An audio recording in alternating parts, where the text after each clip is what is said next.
Well, I did it, folks. I finally did it. I bought a winning lottery ticket. Not a life-changing amount of cash, mind you, just $1,400, which means I cannot flee Justin Trudeau's Democratic People's Republic of Canada and start life anew in Costa Rica. Well, at least not yet. But I'm a real winner this time because I actually embarrassed the Ontario Lottery and Gaming Corporation to do the right thing and pay me my prize money. Astute viewers of this space might recall that I have another winning lotto ticket in legal limbo right now because the OLG doesn't believe I'm the actual purchaser of the ticket.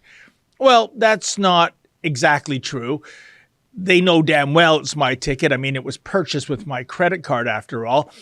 But they are a vindictive bunch, these OLGers. So in order to collect my winnings, I have to either threaten to sue them or actually proceed with a lawsuit to get what is rightfully mine. Win, lose, or draw, it is the process that is the penalty here. What do they have against me, you ask? Well, they have taken exception to the reporting I've done over the years on this scandal-plagued outfit. Oh, don't take my word for it that these guys are cheaters. Just ask the province's ombudsman or the province's auditor general. From scamming rightful winners out of their winnings to turning a blind eye to insiders making off with jackpots that they never were entitled to in the first place, this is how the OLG rolls. In fact, the OLG is surely the most scandalous crown corporation in the history of crown corporations. You know what?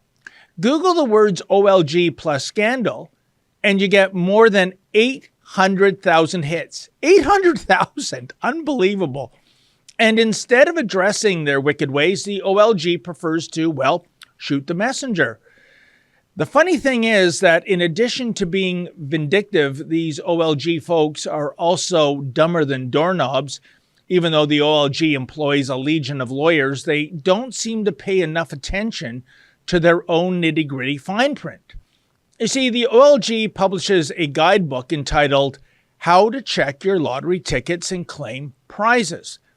Please note the following statement, quote, your lottery prize declaration form. All sections must be completed, including where your ticket was purchased. Ensure the form is signed and witnessed, end quote. The key word here is where. Simply put, where is not defined by the OLG. On the macro level, where could mean northern, southern, eastern, or western Ontario. It could also mean a region, such as the Greater Toronto Area, or a municipality within that region, i.e. East York, or an area located in that municipality, i.e. Leaside, or a specific intersection, or the precise address of the retailer. The point is, the OLG does not define the term where. And they use this caveat to screw rightful lottery winners out of their winnings? Appalling. Furthermore, check out my case that is hopefully going to be heard in small claims court later this year. I correctly stated that the winning ticket had been purchased in the city of Vaughan. There are precisely 444 municipalities in Ontario, and I correctly stated that the specific municipality was Vaughan. Think about that. What, pray tell, are the odds that I would have correctly guessed which municipality the ticket was purchased in if this ticket had not been purchased by me? But that's not good enough for the OLG, so we're going to court. In any event, with my most recent win, I decided to be uber cheeky. I decided to embarrass these grifters in terms of where the ticket was purchased. Thus, in an attached document to my prize claim form and using huge 32-point type, here is what I presented to them. Galaxy, Milky Way, solar system, the solar system, planet, Earth, hemisphere, Western, continent, North America, country, Canada, province, Ontario, city, Toronto, with an asterisk, more on that later, folks. Street address, 2863 Dufferin Street. Postal code, M6B3S5. Oh, because the OLG is hopelessly woke, I thought I would carry favor with a land acknowledgement, quote, "We acknowledge the land we are on is the traditional territory of many nations, including the Mississaugas of the Credit, the Anishinaabe Nation, the Chippewa, the Haudenosaunee, and the Wendat peoples, and is now home to many First Nations, Inuit, and Métis peoples. We also acknowledge that Toronto is covered by Treaty 13 with the Mississaugas of the Credit," end quote. Venue, Petro-Canada. Longitude and latitude coordinates 43.7075 degrees north, 79.4530 degrees west.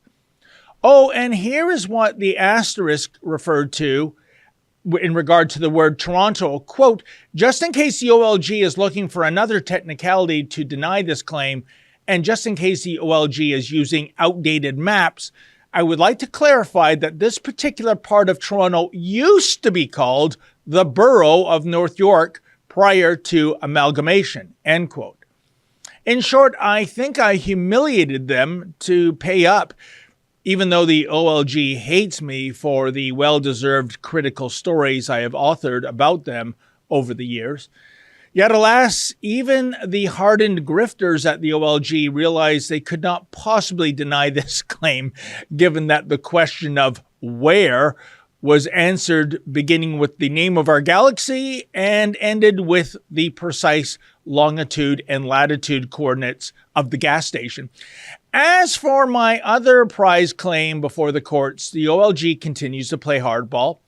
They're even asking for costs. Can you believe the vindictiveness here?